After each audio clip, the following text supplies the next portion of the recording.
Romanos capítulo 3, versículos del 19 al 31. Para los que no me conocen, soy Rodrigo, soy de Chile, mi esposa Saraí de Ecuador, y el Señor nos ha traído por su gracia y su misericordia para servir en este lugar en medio de ustedes. Así que para lo que necesiten, nosotros estamos acá. Y así como también ustedes me han compartido, contamos con ustedes. Gracias por sus oraciones, ha sido un largo viaje, pero finalmente estamos aquí, por la misericordia del Señor. Vamos entonces a leer estos versículos, Romanos capítulo 3, versículos del 19 hasta el versículo 31, y yo voy a estar leyendo desde la versión de la Biblia de las Américas, ¿ok? Para que no se asusten, quizás tienen otra versión, pero voy a estar leyendo de esta versión. Romanos capítulo 3, versículos del 19 al versículo 31. Dice la palabra del Señor lo siguiente. Ahora bien, sabemos que cuanto dice la ley, lo dice a los que están bajo la ley, para que toda boca se calle y todo el mundo sea hecho responsable ante Dios. Porque por las obras de la ley, ningún ser humano será justificado delante de él, pues por medio de la ley viene el conocimiento del pecado. Pero ahora, aparte de la ley, la justicia de Dios ha sido manifestada, atestiguada por la ley y los profetas, es decir, la justicia de Dios por medio de la fe en Jesucristo, para todos los que creen. Porque no hay distinción, por cuanto todos pecaron y no alcanzan la gloria de Dios, siendo justificados gratuitamente por su gracia, por medio de la redención que es en Cristo Jesús. Versículo 25. A quien Dios exhibió públicamente como propiciación por su sangre a través de la fe, como demostración de su justicia, porque en su tolerancia Dios pasó por alto los pecados cometidos anteriormente, para demostrar en este tiempo su justicia, a fin de que Él sea justo y sea el que justifica al que tiene fe en Jesús. ¿Dónde está pues la jactancia? Queda excluida. ¿Por cuál ley? ¿La de las obras? No, sino por la ley de la fe. Porque concluimos que el hombre es justificado por la fe aparte de las obras de la ley. ¿O es Dios el Dios de los judíos solamente? ¿No es también el Dios de los gentiles? Sí, también de los gentiles. Porque en verdad Dios es uno, el cual justificará en virtud de la fe a los circuncisos y por medio de la fe a los incircuncisos. ¿Anulamos entonces la ley por medio de la fe? De ningún modo. Al contrario, confirmamos la ley. Vamos a orar, hermanos, y dejar este tiempo en las manos del Señor. Bendito Padre Celestial, amado Redentor, amado Salvador, hemos venido a este lugar, hemos disfrutado del tiempo en comunión, hemos alabado, hemos podido compartir unos con otros, pero ahora disponemos nuestro corazón para escuchar el consejo de la palabra del Señor. Que nuestro corazón tome el peso que eso requiere. Estamos en tu presencia y queremos escuchar tu voz a través de estos versículos. Padre amado, te pido que abras nuestro entendimiento, nuestro corazón, que dejemos las preocupaciones de lado, las cargas que hemos traído de lado y que prestemos atención a tu palabra. Y te ruego que me utilices, Señor, para bendecir a tu iglesia, a los santos que Cristo ha comprado por sangre. Y que tu Espíritu pueda estar predicando un mejor sermón que el que yo pueda predicar. Te lo ruego, Señor, en el nombre de Jesús. Amén. Juan Tetzel fue un fraile dominico enviado por el Papa León X, y él recorría Alemania vendiendo lo que se llamaba las indulgencias. y ofreciendo perdón de pecados a cambio de dinero. Y él decía lo siguiente: tan pronto como su moneda suene en el cofre, el alma de sus amigos ascenderá del purgatorio al cielo. Para aquel entonces, Martín Lutero, un monje agustino y profesor de la Universidad de Wittenberg, no quedó indiferente y empezó a enseñar en contra de Tetzel, la venta de indulgencias y el poder papal. Lutero contrastó las enseñanzas de Roma con las enseñanzas de las Escrituras y concluyó que el justo por la fe vivirá. Las enseñanzas de Lutero convergieron a un pergamino formal que terminó siendo clavado por Lutero en las puertas de la Catedral de Wittenberg el 31 de octubre del año 1517. Este pergamino contenía 95 tesis en contra de la venta de indulgencias, atacando la autoridad papal y sacerdotal de la Iglesia. Sola fide es lo que vamos a estar viendo el día de hoy. Hemos visto sola escritura, solus Christus, o sola gracia, y sola fide. Y vamos a estar viendo más adelante solus Christus y soli Deo gloria. Pero el día de hoy vamos a estar centrados en esta sola. Lutero tratando de estar y de rescatar las verdades del Evangelio, de las Escrituras, estando en contra de lo que el poder papal estaba haciendo en ese entonces, que era vendiendo la salvación. Si tú vienes, me das tu ofrenda, las almas tuyas, de tus amigos que han pasado, van a ascender al cielo. Y Lutero fue en contra de esto. Y una de las cosas que él hizo fue decir: el creyente es salvo solamente por la fe, sin obras. Y por supuesto que Lutero no inventó esta doctrina, sino que la vemos claramente en las Escrituras. Y es lo que vamos a estar viendo entonces en Romanos capítulo 3, versículos del 19 al 31. Ya lo leímos, vamos a ir leyendo algunas otras secciones, pero espero que estemos atentos a lo que el Señor tiene para el día de hoy para nosotros. El apóstol Pablo, durante su libro de Romanos, viene desarrollando un argumento en cuanto a la depravación de todo hombre. Al partir del capítulo 1, versículo 18, el apóstol nos muestra cómo el ser humano, a lo largo de toda su existencia, ha ido ignorando a Dios, volviéndose necio en sus razonamientos. Y por esta razón, Dios los entregó a sus propias pasiones desordenadas, dejándolos a la deriva de su pecado. Y este es el argumento que está planteando Pablo. Todos estamos condenados.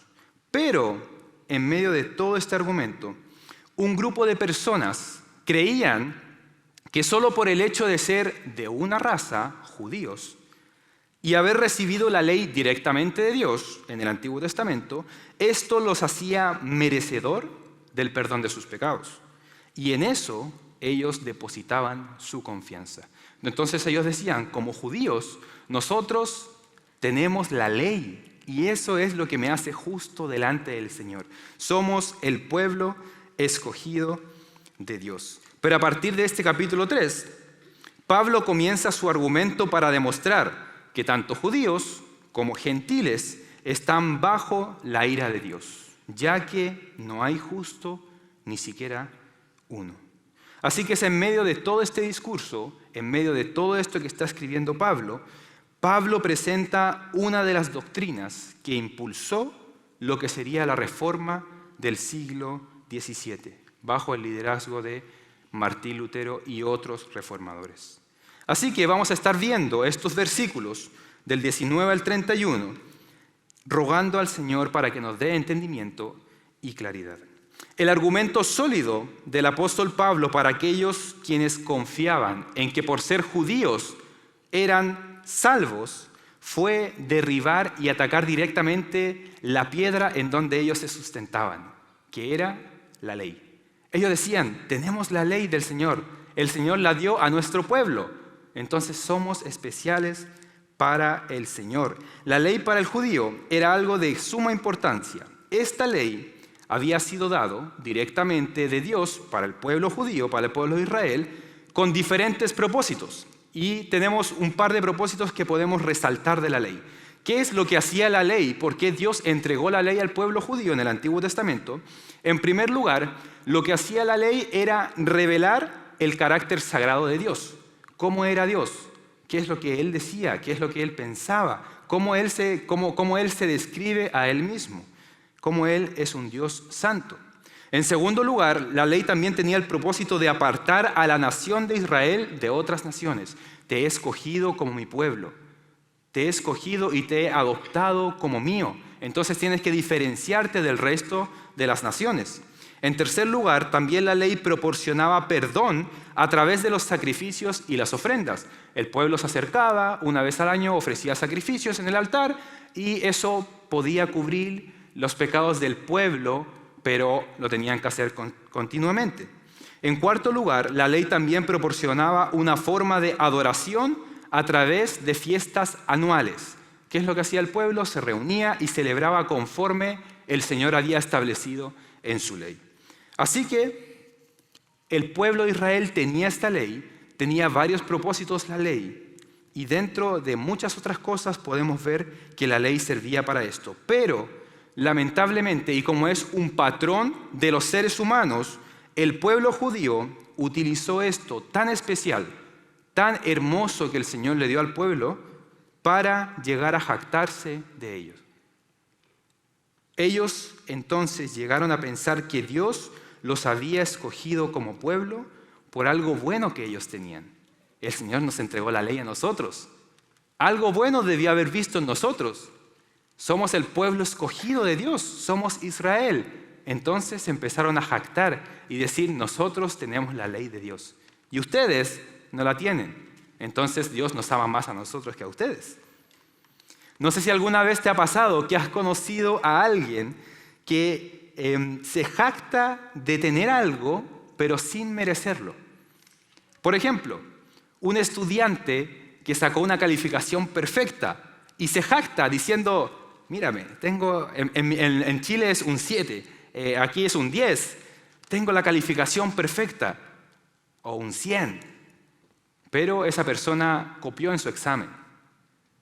Se está jactando de algo que ni siquiera estudió para hacer eso, pero se jacta de eso. O como aquel trabajador que recibe un ascenso en su trabajo, pero a costas de manipulaciones, de hablar mal de sus compañeros, y esa persona se jacta diciendo, yo soy mejor que todos ustedes, pero ni siquiera lo merece. Así, de esta misma manera, eran los judíos. Los judíos llegaron a jactarse de tener la ley de Dios y decir, por eso nosotros somos justificados. En lugar entonces de reconocer que lo que tenían, lo tenían por gracia, los judíos se jactaron de algo que ni siquiera provenía de ellos, era la ley de Dios, sino que era dado por Dios mismo, no era algo de ellos. Y basado en este pensamiento, los judíos entonces del tiempo de Pablo creían que por haber recibido esta ley, por ser el pueblo elegido, eran justificados delante del Señor. Somos mejores que los demás pueblos.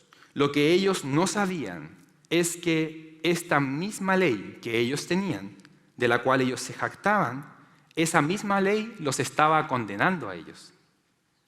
¿Por qué? Porque pasaron por alto uno de los propósitos principales de la ley, que era revelar la pecaminosidad del hombre. Entonces, en lugar de jactarse, ellos debían haber reconocido qué tan pecadores son. No decir, tenemos la ley, somos mejores que los otros.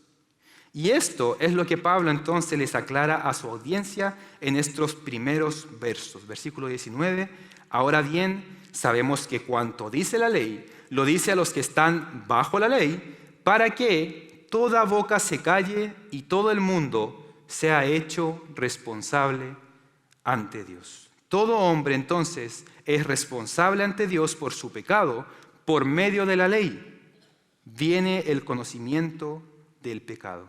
La ley entonces revela la condición pecaminosa del ser humano. En lugar de jactarse, ellos se debieron haber dado cuenta de que los estaba condenando a la misma ley.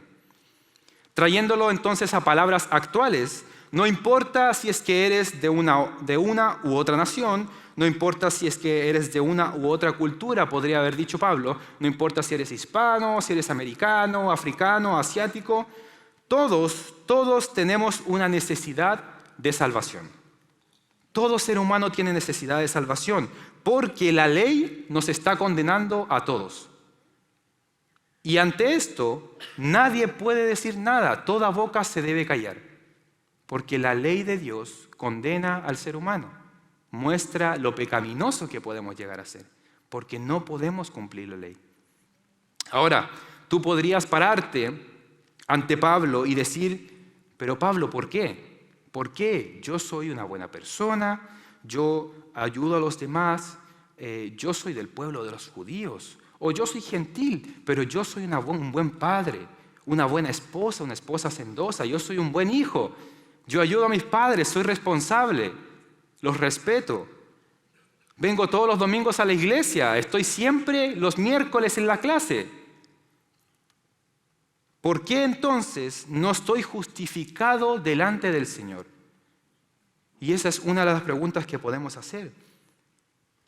Y la respuesta es porque el objeto de tu fe, ya sea tu moral, ya sea tu activismo, lo que sea, el objeto de tu fe es insuficiente para poder alcanzar la gloria de Dios. O sea, lo que tú puedas hacer no alcanza el estándar divino. Para los judíos era la ley y lo es hoy para aquel moralista que confía en que puede llegar a ser salvo por las buenas acciones que él realiza, por venir todos los domingos y venir a cantar al Señor diciendo, en esto estoy depositando mi fe, el Señor me va a salvar. ¿Saben algo?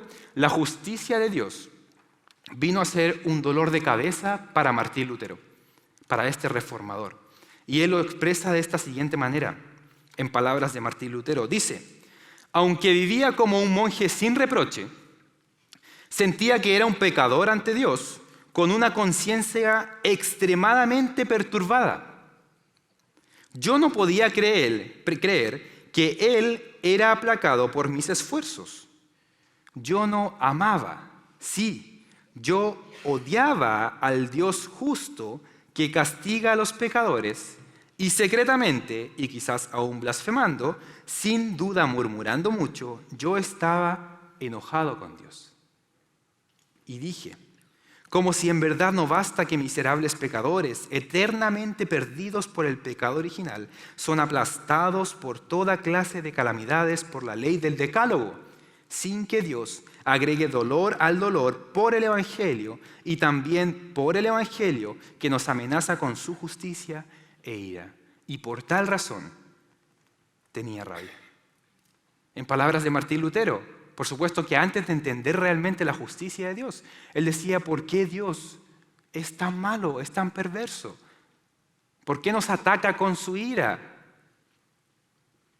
Y quizás el día de hoy, que tú vienes quizás por primera vez, o quizás llevas años en la iglesia, quizás tú también puedes estar enojado con Dios porque piensas que has sido una buena persona, que has cumplido todo lo que el Señor te ha demandado.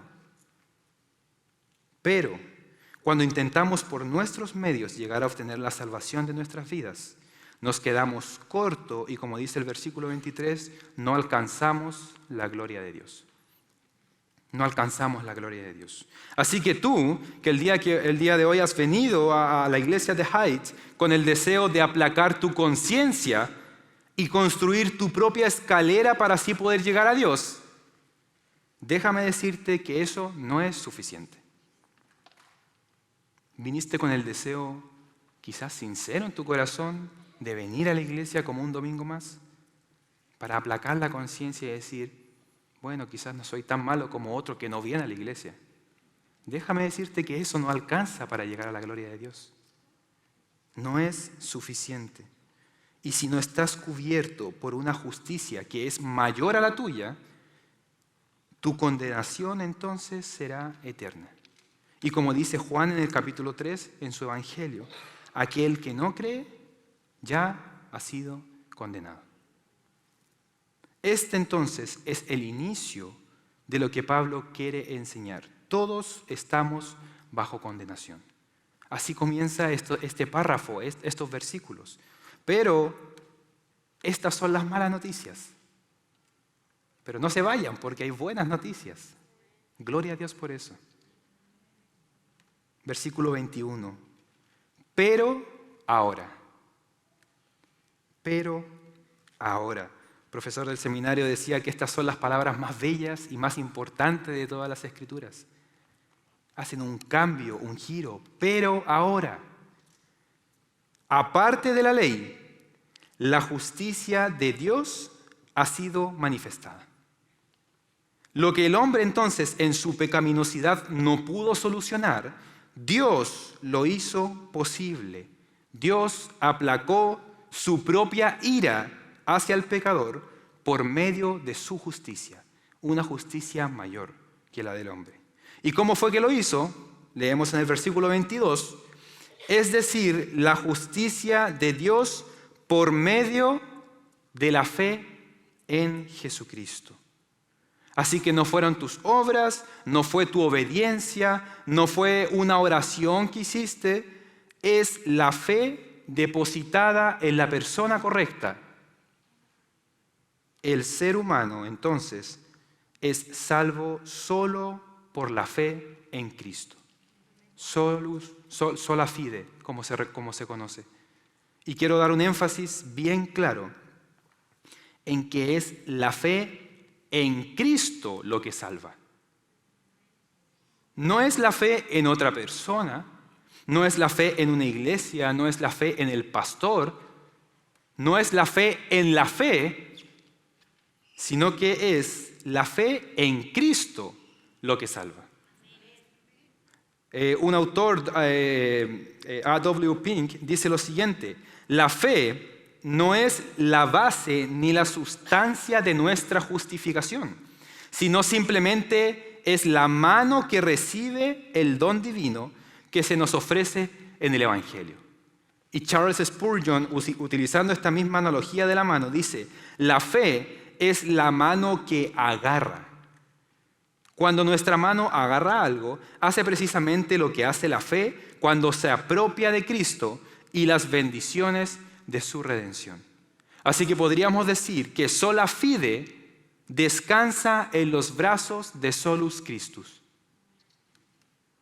No pueden ir separados. Es la fe en Jesucristo lo que salva al hombre. No es la fe en la iglesia, en el ser humano, en mi familia que es creyente y por ende yo voy a ser creyente. No, es la fe puesta en el objeto, en la persona correcta, Jesucristo. Es lo único que puede salvar al ser humano. Algunos de ustedes supieron que esta semana junto a mi esposa estuvimos 3 días en el hospital. Mi esposa comenzó con fuertes dolores en su estómago, la llevamos de urgencia. Fuimos allá y los doctores encontraron que mi esposa tenía líquido en su páncreas. Lo que era extraño era que nada que los médicos decían que podía ser la causante calzaba con el estilo de vida de mi esposa. ¿No? Le preguntaban algo, no era esto. Le preguntaban esto otro, tampoco era eso. Era extraño. Finalmente, los doctores nos dijeron que hay un 30% de personas que tienen un problema de manera idiopático. ¿Qué quiere decir? Que es una enfermedad de origen desconocido. Simplemente no saben. Y para nosotros era extraño. Queríamos respuestas, queríamos saber qué ocurría. Pero los doctores llegaron a esa conclusión. Hicimos los exámenes requeridos, le inyectaron por todos lados, le sacaron sangre por 3 días y no llegaron a la conclusión. Es un problema idiopático.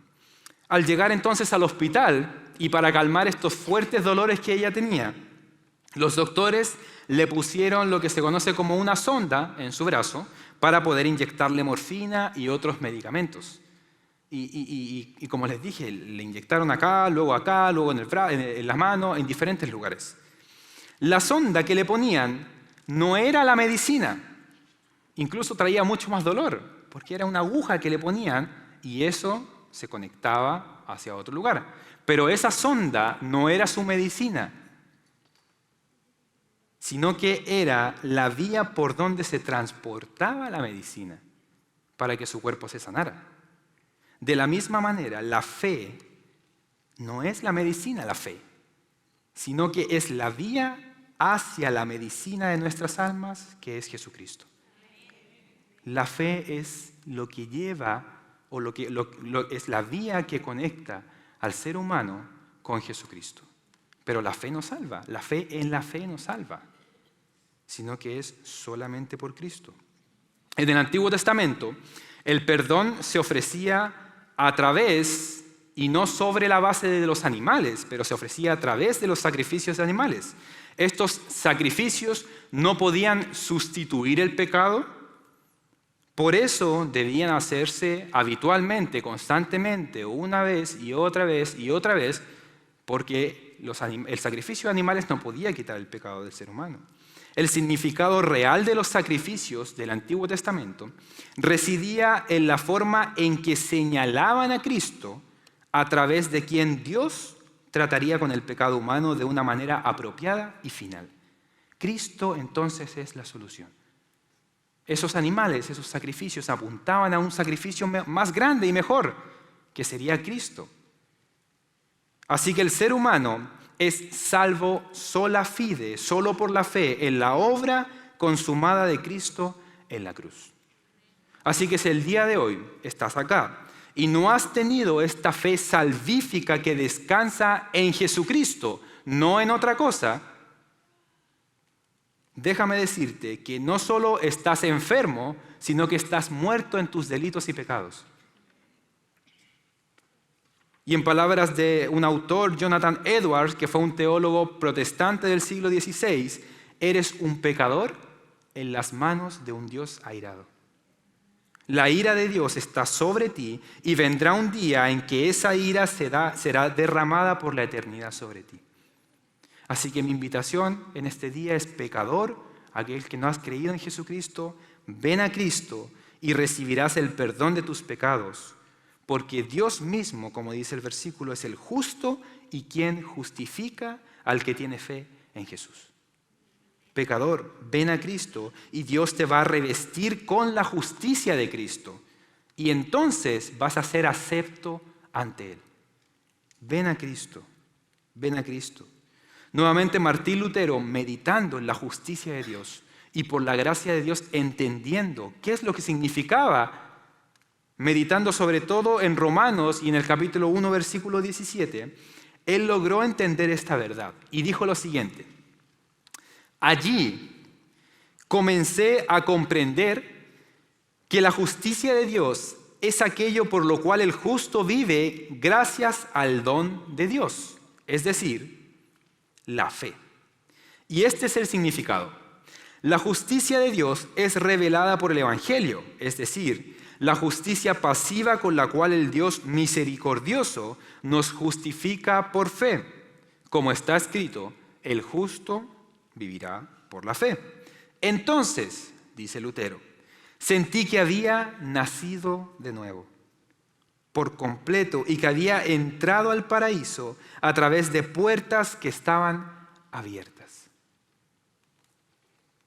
Quiera Dios abrir los ojos de los que están sin Cristo para que vengan en arrepentimiento y fe y crean solo por fe en Jesucristo.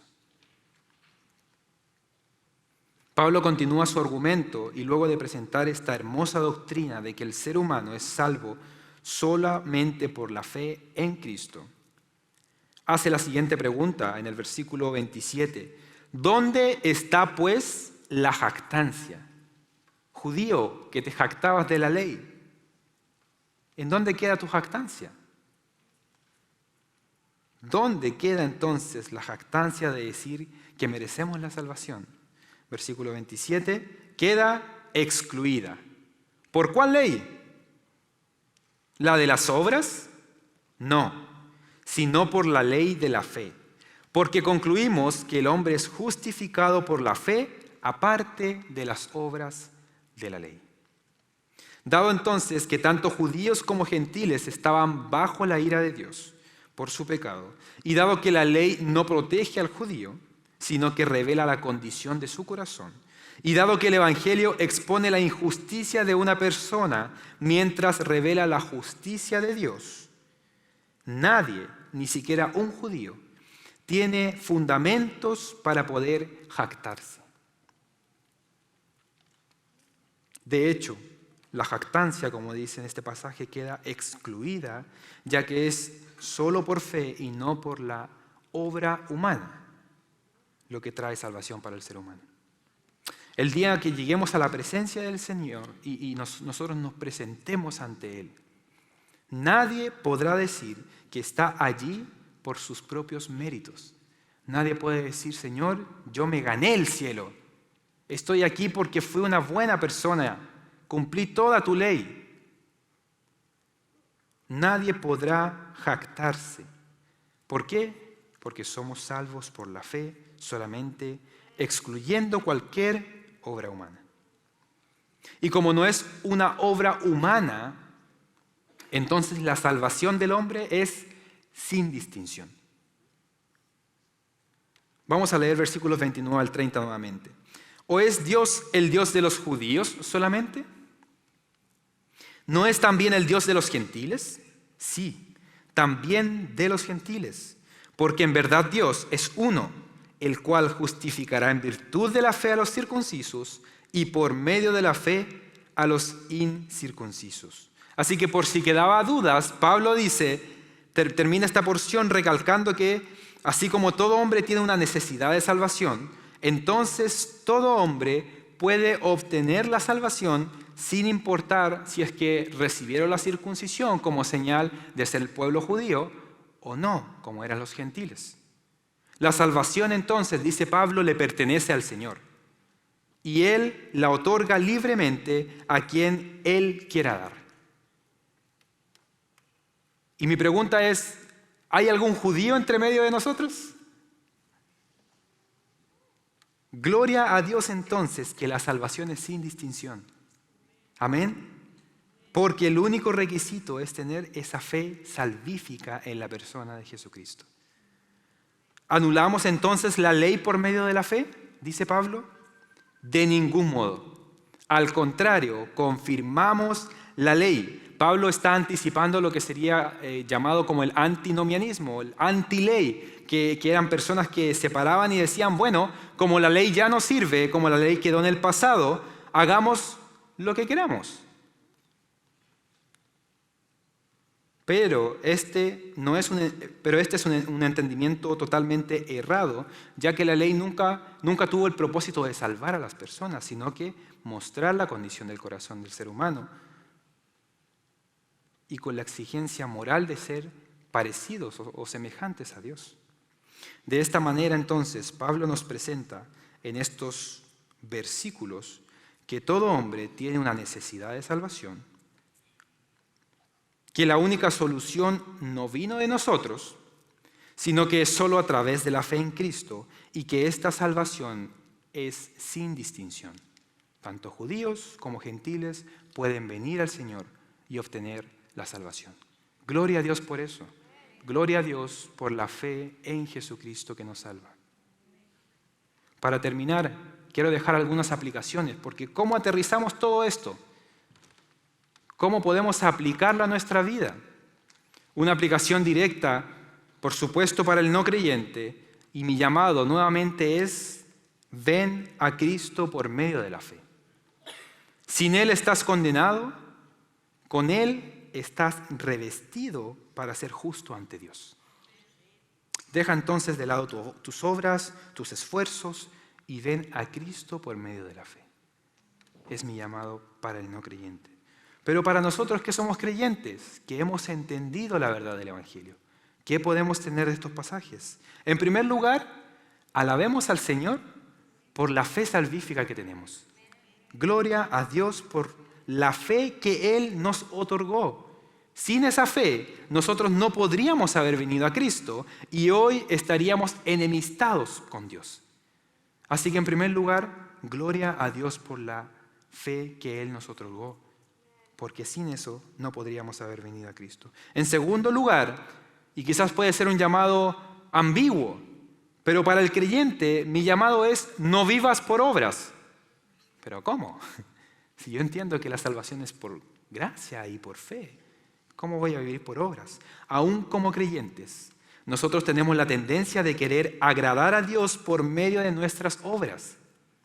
Y si cometemos pecado, nos sentimos culpables y nos queremos acercar a Él con un activismo religioso que va a calmar nuestra conciencia.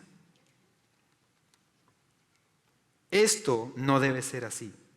Dios te ama en tus mejores y en tus peores días de igual manera, porque su amor no está basado en tu desempeño, sino que está basado en la obra que Cristo ha hecho a nuestro favor y la cual nosotros hemos aceptado y recibido por fe. Así que no vivas por obras, no vivas por obras. En tercer lugar, para el creyente, aparte de alabar al Señor por la fe, no vivir por las obras, comparte esta fe sin distinción. No seamos como estos judaizantes que caían en distinción de personas. La invitación de Cristo está abierta a todo aquel que cree por fe. Así que nosotros no hagamos como los judaizantes, como los judíos, distinción de personas a quien o a quien no comparto el Evangelio. La invitación de Cristo está abierta para todo aquel que cree por medio de la fe. Y los dejo con esta última frase de John Owen, un teólogo puritano del siglo XVII. Es al contemplar la gloria de Cristo por fe que somos edificados espiritualmente y edificados en este mundo. Porque al contemplar su gloria, la vida y el poder de la fe se fortalecen cada vez más. Es por fe que crecemos para amar a Cristo. Entonces, si deseamos una fe fuerte y un amor poderoso que nos den descanso, paz y satisfacción, debemos buscarlo al contemplar diligentemente la gloria de Cristo por la fe. En esta tarea deseo vivir y morir. En la gloria de Cristo fijaré todos mis pensamientos y deseos. Y cuanto más vea la gloria de Cristo, más se marchitarán ante mis ojos las bellezas pintadas de este mundo y seré cada vez más crucificado para Él.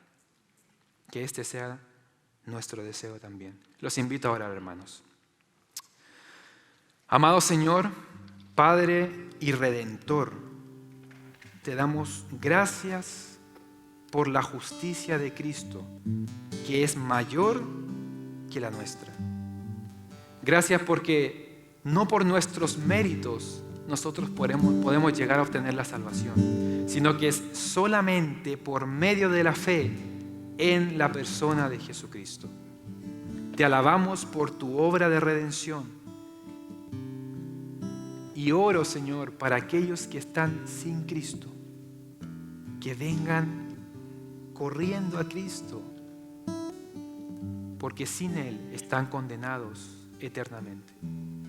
Abre los ojos y el entendimiento de aquellos que están sin Cristo, para que puedan entender que sus méritos no son suficientes, sus obras no son suficientes, es solamente la fe en Jesucristo. Y ayúdanos a ser agradecidos a aquellos que hemos entendido esto. Vivir para tu gloria. El creyente vive por fe y para fe. Hemos tenido este regalo de Cristo por medio de la fe, pero por fe también la iglesia se levanta y continúa, mirando al Dios que nos guía. Te glorificamos, oh Padre, por tu gran obra en medio nuestro. Y te pedimos que tu palabra sea de impacto y de bendición para cada uno de nosotros. En el nombre de Cristo Jesús. Amén.